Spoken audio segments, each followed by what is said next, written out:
রান্না করে আসলাম, আসার পর এখন শেরুর খাবার দেখো। এই যে এখানে মিক্সিতে ভাত না ছাড়া উনি খান না, বুঝেছো, চিবিয়ে চিবিয়ে ভাত খাবে না। আর এখানে দেখো বিট গাজর ডাল, আমাদের যেহেতু আজকে নিরামিষ সেহেতু মানে এই তোমার এই এই নিরামিষ খাবারগুলো আর কি, বুঝেছো। দেখি ওর জন্য একটু মানে পনির টনির কিংবা সয়াবিন এসব আনতে পারি কিনা আর কি। মানে এখনও অবধি কালকে নীল ষষ্ঠী, তারপরে হচ্ছে তোমার কী বলে, সোমবারে তো আমরা নিরামিষ খাই, সেজন্য ডাল দিয়ে গাজর দিয়ে এবার মিক্সিতে পেস্ট করে তোমাদের দেখাচ্ছি, দাঁড়াও ও কি খায়, কিভাবে খায়।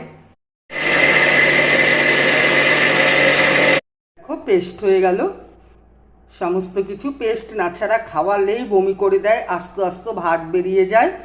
এখন ঢেলে এটাকে আবার একটু ঠান্ডা করব, গরম গরম দিলে না বমি করে, জানো তো, ফ্রিজে রেখে দিব।